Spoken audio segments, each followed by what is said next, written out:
எல்லோருக்கும் வணக்கம் நண்பர்களே. பிளாஸ்ட் இன்னைக்கு நம்ம மார்க்கெட் பிளாஸ்ட் யாருமே எதிர்பார்க்கல.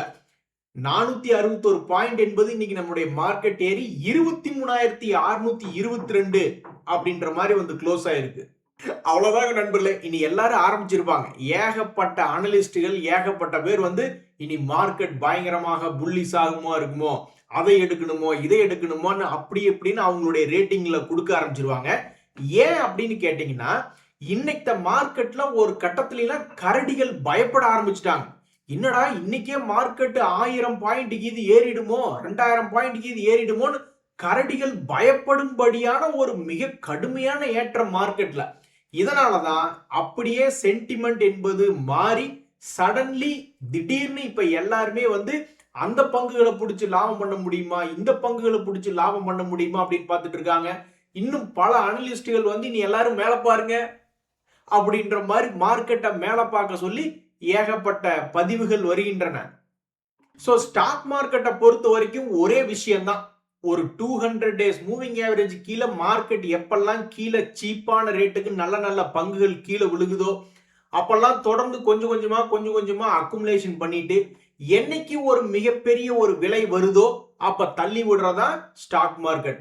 ஸ்டாக் மார்க்கெட்ல எல்லாமே வித்தின் ஒரு ராத்திரியில தூங்கி எந்திரிச்சதுக்கு அப்புறம் டபார்னு எல்லாமே மாறிடும் அப்படின்னு ஒரு எடுத்துக்காட்டுக்கு ஒரு ஷேர் சொல்லணும் அப்படின்னா தாராளமாக இந்த ஐஎஃப்சிஐ அப்படின்ற ஒரு ஷேர் நம்ம சொல்லலாம். சமீபத்துல கூட கீழே விழுந்து கிடந்த ஒரு பங்கு தான்.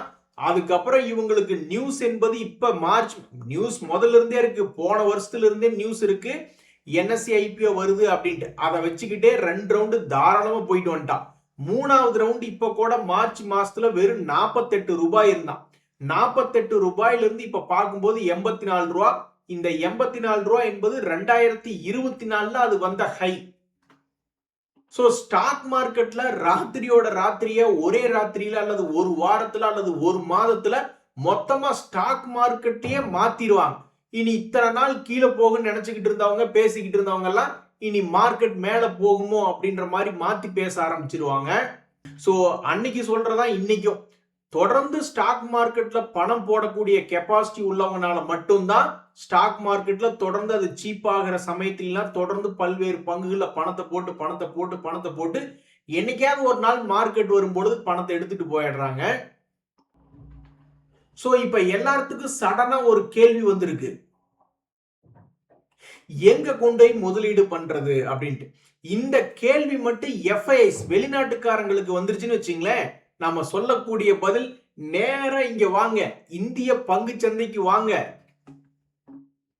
நீங்க எங்களை ரொம்ப தப்பா ஜட்ஜ் பண்ணி வட்டி வச்சிருக்கீங்க, இப்படி ஜட்ஜ்மெண்ட் பண்ணாதீங்க, நாங்க ரொம்ப நல்லவங்க, ஆல்ரெடி நாங்க மிகவும் விலை குறைவாக தான் பல்வேறு ஸ்டாக்குகள் ட்ரேட் ஆயிட்டு இருக்கு, அதனால எங்க கொண்டே முதலீடு பண்ணணும், வேர் டு இன்வெஸ்ட் நவ் அப்படின்னா நேரா நீங்க இந்திய பங்கு சந்தைகளை வந்து முதலீடு பண்ணுங்க.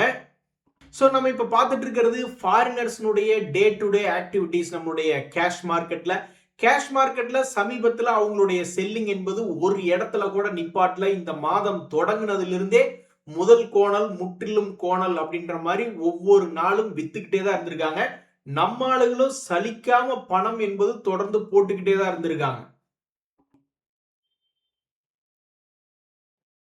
சோ நீங்க எங்களை தப்பா ஜட்ஜ்மெண்ட் பண்ணி வச்சிருக்கீங்க, நாங்க அவ்வளவு ஒன்றும் பெரிய உச்சத்தில் இல்ல, ஆல்ரெடி பல பேர் நாங்க நஷ்டமா தான் வந்திருக்கோம், நாங்க வாங்கிய ஸ்டாக்குல இருந்து எவ்வளவோ கீழே கிடக்கு, அதனால வேர் டு இன்வெஸ்ட்னா நேரா வந்து நாங்க வச்சிருக்கக்கூடிய பங்குகள்ல முதலீடு பண்ணுங்க அப்படின்றதா நம்ம எஃப்ஐஎக்ஸ் கொடுக்கக்கூடிய கோரிக்கை. மிஸ்டர் பொறிஞ்சு வெளியாத் அப்படின்றது வந்து மிகப்பெரிய இந்திய பிரபலமான முதலீட்டாளர். இவர் வந்து எதுல ஸ்பெஷலிஸ்ட் அப்படின்னு பாத்தீங்கன்னா மிட் கேப் ஸ்மால் கேப் பங்குகளை எல்லாம் எடுத்து பெரிய அளவுல லாபம் பண்ணக்கூடியவர். இவருக்கே சமீபத்துல கும்பா பாட்டிடுச்சு. இவரு தான் அந்த கிரேட் இன்வெஸ்டர் பொறிஞ்சு வெளியாத் அப்படின்றவரு. இவருடைய முதலீடுகள் பல்வேறு பங்குகள் சமீபத்துல அடி வாங்கி ரொம்ப மோசமான கீழே விழுந்திருந்தது. ஒரு உதாரணத்துக்கு இப்ப நீங்க இந்த ஆர்எம் ப்ராப்டெக் அப்படின்ற பங்குல கூட அவர் முதலீடு பண்ணியிருக்கார். அது என்ன நிலைமையில் இருக்கு அப்படின்னு பாத்தீங்கன்னா சமீபத்துல கீழ் நோக்கி இறங்கி தான் கிடக்கு. அதே மாதிரி இவருடைய முதலீடுகள்ல கேரளா ஆயுர்வேதா அப்படின்ற பங்கெல்லாம் இருக்கு. அந்த பங்கினுடைய விலையுமே தற்சமயம் குப்புற படுக்க வச்சு முதுகை நல்லா நீவி விட்டு அவன் தூக்க நிலைமைக்கு போன மாதிரி தொடர்ந்து இறங்கு முகமாகவே இருக்கு. 600 ரூபாயிலிருந்து 200 ரூபாய்க்கு வந்து விழுந்து கிடக்கு. அதனால இவர் ஒரு மிகப்பெரிய பிரபலமான முதலீட்டாளராக இருந்தாலுமே இவருக்குமே கடந்த 2 வருஷமாக மார்க்கெட் என்பது கும்பா மார்க்கெட்டாக தான் அமைந்து வந்திருக்கிறது. இப்ப இந்த தருணத்துல இவர் என்ன சொல்ல வர்றாருன்னா, நம்ம மார்க்கெட்டை பிடிச்சிருக்கக்கூடிய 2 வருடமாக மிட் கேப் ஸ்மால் கேப் எல்லாம் இறங்கி கிடந்திருந்தது. மேபி இனிமேல் பிக்கப் ஆகும் பொழுது அது சர்ப்ரைஸ் கொடுக்கலாம். இந்த தாமஸ் குக் போன்ற பங்குகளை எல்லாம் நான் எடுக்க ஆரம்பிச்சிருக்கேன் அப்படின்ற மாதிரி அவருடைய இந்த ஸ்டாக் மார்க்கெட்ல 2 வருடம் கழிச்சு இது போன்ற health care, pharma, AI leverage, IT mid cap போன்ற பங்குகள்லாம் செலக்டிவாக பர்ஃபார்மன்ஸ் பண்றதுக்கு வாய்ப்பு இருக்கு அப்படின்றது அவருடைய புரிதல். அதை வச்சுக்கிட்டு அவர் கொஞ்சம் கொஞ்சமா மறுபடியும் 2 வருடம் கழிச்சு இன்னும் பெரிய லெவல்ல போர்ட்போலியோ பில்டப் பண்ணும் அப்படின்ற மாதிரி பார்த்துக்கிட்டு இருக்காரு. சமீபத்தில் கூட நான் தாமஸ் குக் அப்படின்ற ஷேர் எடுத்தேன் அப்படின்ற மாதிரி சொல்லியிருக்காரு. சோ தற்போதைக்கு இந்த தாமஸ் குக் அப்படின்ற ஷேர் வந்து 31 கோடி லாபம் செய்த ஒரு பங்காக இருக்கு. அவன் ஒரு காலத்துல 71 கோடி 73 கோடி எல்லாம் அசால்ட்டா லாபம் பண்ணியிருக்கான். ஆனா இப்ப அவங்களுடைய லாபம் சேல்ஸ் 2 குறைஞ்சிருக்கு. இனிமேல் எதிர்காலத்துல நல்லபடியாக வருமா அப்படின்றது தெரியல. சோ இவர் பண்ண வேலை தானா என்னன்றது தெரியல. திடீர்னு பார்க்கும்போது இந்த பங்கினுடைய வால்யூம் என்பது இந்த வருஷத்துல எந்த ஒரு தருணத்திலையும் பெருசா இல்ல. இப்ப சமீபத்துல இந்த குட்டியூண்டு ஷேர்ல அதிகமான வால்யூம் என்பது நடந்திருக்கு. பொதுவா வால்யூம் நடக்குது, பெரிய அளவுல வால்யூம் நடக்குதுன்னா அந்த இடத்துல ஏதோ பெருசா சுத்தி விட போறாங்க, ஒன்னா பெருசா கீழேயோ அல்லது பெருசா மேலேயோ போகுமா அப்படின்ற மாதிரி பல பேர் எதிர்பார்ப்பாங்க. இனி இந்த தாமஸ் குக்கு இவ்வளவு பெரிய வால்யூம் நடந்திருக்கிறதுனால இந்த ஷேர்ல அடுத்த கட்டமாக என்ன நடக்கும் என்பது பொறுத்திருந்துதான் பார்க்கணும். பேர பசங்களா உடம்பு பார்த்துங்கடா, வீணா போயிடாதீங்கடா அப்படின்னு சொல்ற மாதிரி இந்த ஐடி சாஃப்ட்வேர்ல இருக்கக்கூடியவங்களுக்கு இப்போ ஒரு மிகப்பெரிய ஒரு பிரச்சனை. இனிமேல் எதிர்காலம் எப்படி இருக்கும் அப்படின்னு சொல்றாங்கன்னா, ஒரு ஆர்டிபிஷியல் இன்டெலிஜென்ஸ் ஏஜென்ட் கூட நீங்க சேர்ந்து வேலை பார்க்குற மாதிரியோ அல்லது ஐடி கம்பெனியில ஆர்டிபிஷியல் இன்டெலிஜென்ஸ் ஏஜென்ட்டுகள் மட்டுமே வேலை பார்க்குற மாதிரியோ அமைஞ்சு வந்துடலாம். டிசிஎஸ் பாருங்க எவ்வளவு பெரிய கம்பெனி. அவங்க 5 லட்சம் ஆர்டிபிஷியல் இன்டெலிஜென்ஸ் ஏஜென்ட்டுகளை நாங்க வேலைக்கு கொண்டு வர போறோம் அப்படின்றாங்க. எனக்கு தெரிஞ்சு ஒரே ஒரு ஆர்டிபிஷியல் இன்டெலிஜென்ஸ் இருந்ததுனாவே அது செய்யக்கூடிய வேகமான வேலைக்கு அதுகிட்ட கரெக்டா ஒரு கதை ஒண்ணு இருக்கு. ஒரு ஒரு பூதம் ஒண்ணு வந்துருச்சு, அந்த பூதத்துக்கிட்ட நம்ம வேலை வாங்கிட்டே இருக்கணும், இல்லைன்னா அது நம்மளை சாப்பிட்டுரும். அப்போ ஒருத்தர் என்ன பண்ணிட்டா, கரண்ட் கம்பத்து மேல ஏறி இறங்கிட்டே இரு அப்படின்ற மாதிரி சொல்லி அதுகிட்ட இருந்து தப்பிச்சு போனான். அது மாதிரி ஒரே ஒரு ஆர்டிபிஷியல் இன்டெலிஜென்ஸ் என்பதே மொத்த டிசிஎஸ் வேலையை கூட செய்யக்கூடிய கேப்பபிலிட்டி என்பது இருக்கு. அப்ப 5 லட்சம் ஆர்டிபிஷியல் இன்டெலிஜென்ஸ் ஏஜென்ட் எதுக்கு எடுக்கிறாங்க? அங்க வேலை செய்யறவங்க அந்த ஆர்டிபிஷியல் இன்டெலிஜென்ஸோட சேர்ந்து வேலை செய்யற மாதிரியான வேலை தான் இனிமேல் வரப்போகுது. அப்ப இத்தனை நாள் 10 லட்சம் 5 லட்சம் கட்டி கம்ப்யூட்டர் சயின்ஸ் படிச்சிருக்கமே, நம்மளுக்கு என்னப்பான்னா நீங்க அப்ப அந்த மாதிரி மாறணும். ஒரு ஆர்டிபிஷியல் ஏஜென்ட்ஸை இப்பவே நீங்க எல்லாரும் ஒரு ப்ராஜெக்ட் எடுக்கணும். யாரெல்லாம் உங்க பசங்க உங்க பொண்ணுங்க கம்ப்யூட்டர் சயின்ஸோ அல்லது வேற ஏதாவது இஎன்ஐ ஏதோ ஒரு ஐடி சம்பந்தப்பட்ட வேலை பார்க்குறாங்கன்னா இம்மீடியட்டா நீங்க என்ன பண்ணணும்னா உங்க பையன் ஒரு ப்ராஜெக்ட் பண்ணணும். என்ன பண்ணணும்? ஆர்டிபிஷியல் இன்டெலிஜென்ஸ் ஏஜென்ட் அப்படின்றது ஒன்றை கிரியேட் பண்ணணும். அது இமெயில வந்து ஆட்டோமேட்டிக்கா படிச்சுட்டு ரெஸ்பான்ஸ் பண்ற மாதிரியோ ஏதோ ஒரு தீம்ல ஒரு ஆர்டிபிஷியல் இன்டெலிஜென்ஸ் ஏஜென்ட்டை உடனே அவங்க உருவாக்கி ஒரு ப்ராஜெக்ட் அவங்களுடைய ரெஸ்யூம்ல போட்டே ஆகணும். இல்லைன்னா அப்புறம் கும்பாதான். ஸோ காலேஜில் ஃபர்ஸ்ட் இயர் படித்தாலும் சரி, ஃபைனல் இயர் படித்தாலும் சரி, உடனடியாக நீங்கள் இந்த தகவலை உங்கள் குழந்தைகளுக்கோ உங்கள் சொந்தக்கார பசங்களுக்கோ நீங்கள் சொல்லிருங்க. என்னடா தம்பி, ஆர்டிபிஷியல் இன்டெலிஜென்ஸ் ஏஜென்ட்டை வச்சு நீ ஒரு ப்ராஜெக்ட் பண்ணிட்டியா, பண்ணலினா நீ கும்பாதாண்டி அப்படின்றத கட்டாயமா அடிச்சு சொல்லுங்க. இப்ப நம்ம ஷேர் மார்க்கெட் ஃபீல்டில் இருக்குமா, அப்ப நம்ம என்ன ஒரு பண்ணலாம்? நம்ம வந்து ஒரு ஆர்டிபிஷியல் இன்டெலிஜென்ஸ் ஒரு ட்ரேடிங் பண்றதுக்காக ஒரு ஏஜென்ட்டை உருவாக்கி வச்சுக்கிட்டு அவன்கிட்ட இந்த சிக்னல் வந்தா வாங்கி இந்த சிக்னல் வந்தா வித்துருன்னு ஏற்கனவே ஏகப்பட்ட ஆட்டோமேட்டட் சிஸ்டம்ஸ் இருக்கும். ஆனா நீங்க சாஃப்ட்வேர் படிச்சிருக்கீங்க, படிச்சுக்கிட்டு இருக்கீங்க, வேலை வேணும்னா அப்புறம் நீங்களா ஒரு ஏஜென்ட்டை பண்ணித்தான் ஆகணும். So back to the matter, எதா இருந்தாலும் காரியத்துல கண்ணா இருக்கணும். சோ இந்த டிசிஎஸ் அப்படின்ற ஷேர் நீங்க பாத்தீங்கன்னா தொடர்ந்து மிக கடுமையான சரிவுல இருக்கான். இந்த சரிவுல இருந்து இப்ப வந்திருக்கக்கூடிய செய்தி, பொதுவா ஸ்டாக் மார்க்கெட்டுக்கு இந்த மாதிரி ஆட்குறைப்பு செய்யறாங்க, ஆபரேஷனல் மார்ஜினை இன்க்ரீஸ் பண்றாங்க அப்படின்ற ஒரு நியூஸ் எல்லாம் வருதுன்னு வச்சுங்களேன், உடனே ஸ்டாக் மார்க்கெட்டுக்கு ரொம்ப பிடிச்ச மாதிரி ஒரு நியூஸ். ஸோ மிகவும் அடிமட்டத்தில் கிடக்கக்கூடிய இந்த டிசிஎஸ் ஷேர் இந்த மாதிரி ஏஐ ஏஜென்ட் தான் இனிமேல் அதிகமாக ரெக்ரூட்மெண்ட் பண்ண போறாங்க அப்படிங்கும் பொழுது அவங்களுக்கு காஸ்ட் எஃபெக்டிவாக வரும் பொழுது ஏதாவது ஒரு பாசிட்டிவ் ட்ரிகர் கிடைச்சு முழுசாக திரும்பி வர வேண்டாம்.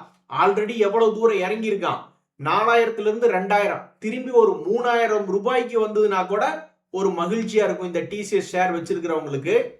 நண்பர்களே, மார்க்கெட்ல வேறு என்ன முக்கியமான தகவல்னா ஒரு 3 முக்கியமான தகவல் இருக்கு.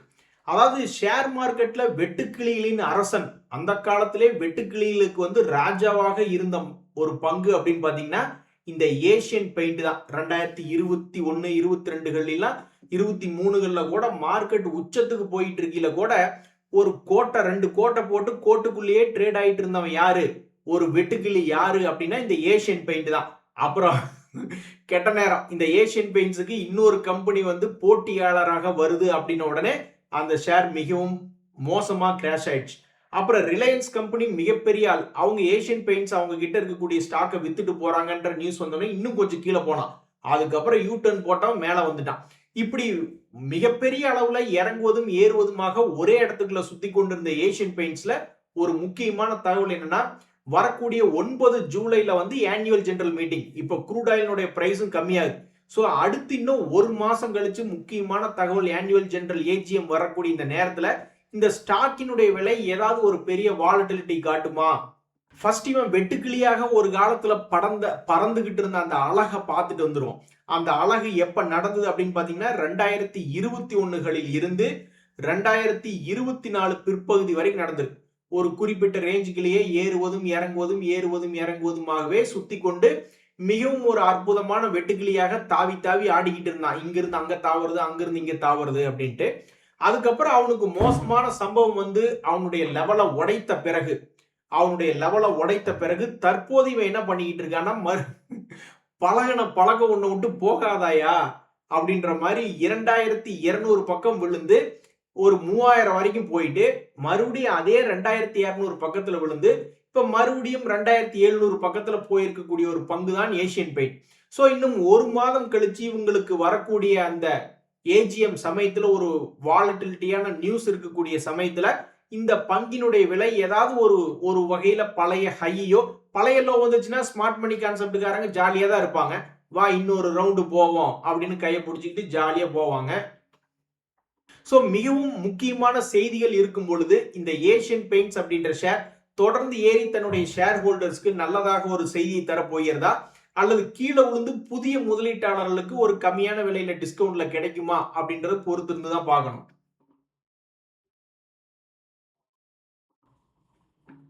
அதுல பாருங்க நண்பர்களே, மொத்தமா ஒரு 3 பேர் இருக்காங்க.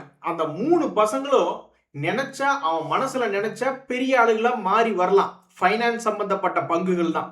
அந்த 3 பேர் யாருன்னா, அந்த ஹெச்டிபி ஃபைனான்ஸ் ஒண்ணு, அவனும் கீழே சரிவடைஞ்சு கிடக்குறான். இந்த பஜாஜ் ஹவுசிங் ஃபைனான்ஸ் ஒண்ணு, அவனும் சரிவடைஞ்சு கிடக்குறான். அப்புறம் இந்த டாடா கேபிட்டல். இந்த 3 பசங்களும் எவனாவது ஒருத்தனாவது எல்லாம் பெயர் பெற்ற பெரிய குரூப் பங்குகள், ஃபைனான்ஸ் ரிலேட்டடா செக்டர்ல இருக்கக்கூடிய பங்குகள். இவனு என்னைக்கு மேல வருவானுன்னே தெரிய மாட்டேங்குது. இப்படி இருக்கக்கூடிய இந்த நேரத்துல இந்த டாடா கேபிட்டல் அப்படின்ற ஒரு ஷேர்ல அந்த ஷேர் ஹோல்டர்ஸ்க்கு சரி பரவாயில்ல, ஏதோ ஒரு நல்ல நியூஸ் வருமாட்டு இருக்கு அப்படின்ற மாதிரி ஏதாவது நியூஸ் கிடைக்குமான்னு தேடிக்கிட்டு இருந்திருப்பாங்க. பொதுவா ஃபைனான்ஸ் கம்பெனி அல்லது எந்த கம்பெனில இருந்தாலும் ஃபண்ட் ரைசிங்ல போறாங்க அப்படின்றது ஒரு ஷேர் ஹோல்டர்ஸ்க்கு மகிழ்ச்சியான தகவல். ஏன்னா ஏதோ ஒரு வாலட்டிலிட்டி வருமா அப்படின்ற மாதிரி பார்த்துக்கிட்டு இருப்பாங்க. ஸோ இந்த குரூப் பங்குகள் எல்லாமே பாவம் கீழே கடந்து கொண்டு இருக்கக்கூடிய நேரத்தில் இந்த டாடா கேபிட்டலுக்கு ஒரு நியூஸ் வந்திருக்கு. ஸோ இந்த ஃபண்ட் ரைசிங் நியூஸை வச்சுக்கிட்டு பஜாஜ் ஹவுசிங் ஃபைனான்ஸுக்கு முன்னாடியோ அல்லது அந்த ஹெச்டிபி ஃபினான்ஷியல் சர்வீசஸ்க்கு முன்னாடியோ யார் முதல்ல தன்னுடைய பழைய ஹையை மீட்டெடுக்கிறாங்க அப்படின்ற ஒரு டென்ஷன் ஓடிக்கிட்டு இருக்கு ஷேர் ஹோல்டர்ஸ்க்கு நடுவில். ஸோ ஹெச்டிபி ஃபினான்ஸ் வந்து சமீபத்தில் அவனால முடிஞ்சது என்னன்னா 560 ரூபாயிலிருந்து ஒரு 680 ரூபா வந்தது அவனால முடிஞ்ச தகவல். ஆனா இன்னும் பல 880 போகல. ஸோ இவன் முதல்ல போறானா அல்லது டாடா கேபிட்டல் சமீபத்தில் பண்ணது வந்து என்னன்னு பாத்தீங்கன்னா, அவன் 2 தடவை பண்ணியிருக்கான். 300 ரூபா வந்துட்டு 340 ஒரு முறை, மறுபடியும் 300 ரூபா வந்துட்டு மறுபடியும் இப்போ 330 ஒரு முறை. இந்த பஜாஜ் ஹவுசிங் ஃபைனான்ஸுமே சமீபத்தில் இப்போ ஒரு 74 ரூபா வந்துட்டு 90 ரூபா போயிட்டு மறுபடியும் 85ல சுத்திக்கிட்டு இருக்கு. ஸோ இந்த 3 பேர்த்துல எவன் முதல்ல வந்து பழைய ஹையை தொடுவான் அப்படின்றது ஷேர் ஹோல்டர்ஸ் கிட்ட கடும் போட்டியா இருக்கு. பல பேர் 3 பங்குகளையுமே ஆளு பொண்ணை வச்சுக்கிட்டு ஏகப்பட்ட பேர் வந்து டிஸ்கஸ் பண்ணிட்டு இருக்காங்க. என்னுடைய ஷேர் முதல்ல வருமா, உன்னுடைய ஷேர் முதல்ல வருமா அப்படின்ட்டு. 3 பேருமே ஃபைனான்ஸ் சைட்ல இருக்கக்கூடிய ரொம்ப பிரபலமான குரூப்பினுடைய கம்பெனிகள். ஆனா கீழ விழுந்து கிடக்குறான். யாரு முதல்ல வந்து ஷேர் ஹோல்டர்ஸ மகிழ்ச்சிப்படுத்த போறாங்க அப்படின்றது பொறுத்து இருந்து தான் பார்க்கணும். நண்பர்களே, இடையில ஒரு மிக முக்கியமான தகவல், சேஞ்ச் ஆஃப் இன்ஃபர்மேஷன். அதாவது என்னன்னா, இந்த ஏசியன் பெயிண்ட்ஸ் அப்படின்றது உங்களுடைய தகவல்ல வந்து அந்த நோட்டீஸ்னுடைய டேட்டை நான் கரெக்டா இந்த இடத்துல கேப்சர் பண்ணல. ஸோ நோட்டீஸ்ல இருக்கக்கூடிய டேட், ஏசியன் பெயிண்ட்ஸ்னுடைய டேட் வந்து 9th ஜூலை 11 மணி, வியாழக்கிழமை. அடுத்தது இன்னொரு மிக முக்கியமான பங்கு இந்த எஸ்கார்ட்ஸ் குபாட்டா அப்படின்ற ஷேர். அது வந்து மிகப்பெரிய ஒரு வால்டிலிட்டியான ஷேர் தான். சமீபத்தில் அந்த ஷேரினுடைய தகவல்கள் என்ன சொல்லுது அப்படின்னு பாத்தீங்கன்னா, 52 வீக் லோ பக்கத்துல வந்து விழுந்திருக்கு. இந்த வருஷத்துல ஏற்கனவே இந்த மாதிரி 52 வீக் லோல இருந்து பெருசா தன்னுடைய பழைய ஹை எல்லாம் மீட்டெடுக்கல. கொஞ்சோண்டு மேல போனா மறுபடியும் இப்ப 52 வீக் லோல வந்து விழுந்துட்டான். சோ பல பேர் இப்ப என்ன எதிர்பார்க்கறாங்கன்னா, மார்க்கெட் பிக்கப் ஆகும் பொழுது அவங்கவுங்க வச்சிருக்கக்கூடிய பங்குகள் மறுபடியும் பிக்கப் ஆகாதா அப்படின்னு பார்த்து கொண்டிருக்கக்கூடிய வேலையில இந்த எஸ்கார்ட்ஸ் குபாட்டால மிகப்பெரிய ஒரு செய்தி என்ன வெளியிட்டு இருக்காங்க அப்படின்னா, அவங்களுடைய ஆனுவல் ஜெனரல் மீட்டிங் ஜூலை 15 12 மணிக்கு வெட்னஸ்டே. அதே மாதிரி அவங்க கொடுக்க போற டிவிடெண்டுக்கு உண்டான ரெக்கார்ட் டேட் என்பது ஜூலை 3 அப்படின்றது இந்த எஸ்கார்ட்ஸ் குபாட்டா அப்படின்றதுல ஒரு தகவல். சோ தற்போதைக்கு 52 வீக் லோல இருக்கக்கூடிய எஸ்கார்ட்ஸ் குபாட்டா ஏதாவது பிக்கப் ஆகுதா அல்லது தொடர்ந்து இறங்குதா அப்படின்றது சில நாட்கள் கழித்து சில மாதங்கள் கழிச்சு எடுத்து இந்த சார்ட்டை பார்க்கும்போது தான் தெரிய வரும். சரி நண்பர்களே, இன்றைய மனநிலை எப்படி இருக்குன்னா, அந்த ரோடு என்ன வேலை, இந்த கார்டு என்ன வேலைன்னு பல ஷேர் ஹோல்டர்ஸ் இன்னைக்கு பேசிக்கிட்டு இருப்பாங்க. இங்க பாத்தீங்களா, ஒரு நண்பர் வந்து வருண் பிவரேஜஸ் அப்படின்ற ஷேர் வந்து கீழே இறங்கிட்டு அப்படியே ரெக்கவரி ஆயிட்டான். இதனால எனக்கு 2 மாசத்துல 30% வருமானம் அப்படின்ற மாதிரி சொல்லியிருக்காங்க. சோ எத்தனையோ பங்குகள் கீழ இருந்து மேலே ஏறி லாபத்தை கொடுத்துட்டு மறுபடியும் இப்ப எல்லா பங்குகளும் ஏகப்பட்ட பங்குகள் கீழே கிடக்குறான். சோ அடுத்த ஜூலை வரைக்கும் மார்க்கெட் இப்படியே பிக்கப் ஆகி quarterly results, Q1 results July மாசத்துல வரப்போகுது. சோ ஜூலை மாச எண்டுல பல்வேறு பங்குகள் இப்படி டவுன்ல இருந்து ஒரு வி போட்டு பழைய ஹை வந்துட்டான்னு வச்சுங்களேன், இது மாதிரி பல பேர் கமெண்ட் பண்ணுவாங்க பல பங்குகள்ல. பரவாயில்ல 20 30 நம்ம மார்க்கெட் இப்ப 2-3 வருஷமா அப்படிதான் இருக்கான். 30% 40% இறங்க வேண்டியது, அப்புறம் ஒரு 20% மேல திரும்பி ஏற வேண்டியது, அந்த மாதிரி பண்ணிக்கிட்டு இருக்கான். இன்னொரு நண்பர் செகப்பி ஓடிட்டா, பச்சச்சி வந்துட்டா, என் 12 லட்சம் ரூபாய் போர்ட்போலியோல 3.5% பாசிட்டிவ்ன்றார். மார்க்கெட்டே ஒரு பீட் பண்ணிட்டாப்ல. சூப்பர் நண்பர்களே, ஆளினால் இன்னைக்கு எங்க பார்த்தாலும் ஒரு நல்ல அருமையான வருமானம் வந்திருக்கக்கூடிய நியூஸா தான் இருக்கு. இன்னொரு நண்பர் வந்து சவுத் இந்தியன் பேங்க் அப்படின்ற ஷேர் மேல போச்சு, நான் அதை வித்துட்டேன், அதுல வந்த பணத்தை எடுத்து கீழே விழுந்து கிடக்கக்கூடிய பங்குகள் சிலதுல முதலீடு பண்ணிட்டேன் அப்படின்ற மாதிரி அவருடைய எக்ஸ்பீரியன்ஸை ஷேர் பண்றாரு.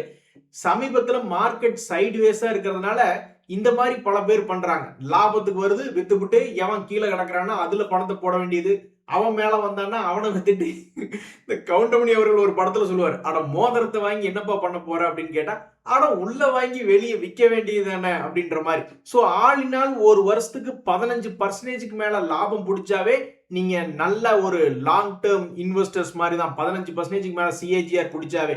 அதுவும் இல்லாம ஒரு வருஷத்துல 30%க்கு மேல ஒரு ஷார்ட் டேர்ம் ட்ரேடர் பிடிக்கிறார்னா அது அதை விட மிகப்பெரிய ஒரு விஷயம். சோ இப்போதைக்கு கடந்த 2 வருஷமா ஷார்ட் டேர்ம் ட்ரேடருக்கு தான் மார்க்கெட் ஹெல்ப் பண்ணிக்கிட்டு இருக்கு. அதிகமா தொடர்ந்து உச்சத்துக்கு போன பங்குகளுடைய எண்ணிக்கை கம்மியா இருக்கு. அதனால நிறைய பேர் இந்த மாதிரி பண்ணிக்கிட்டு இருக்காங்க.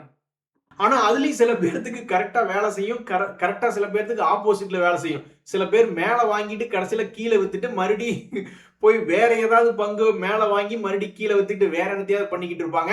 எது எப்படியோ கரடிகள் இன்னைக்கு மார்க்கெட்ல பயந்த நாள் இந்த வருஷத்திலே இன்னைக்கு தான். ஏன்னா மார்க்கெட் நிக்காம மேலே இருக்கு. இந்த சந்தோஷத்தோட அப்படியே போய் நம்ம வீக்கெண்ட் கொண்டாடுவோம். நன்றி, வணக்கம்.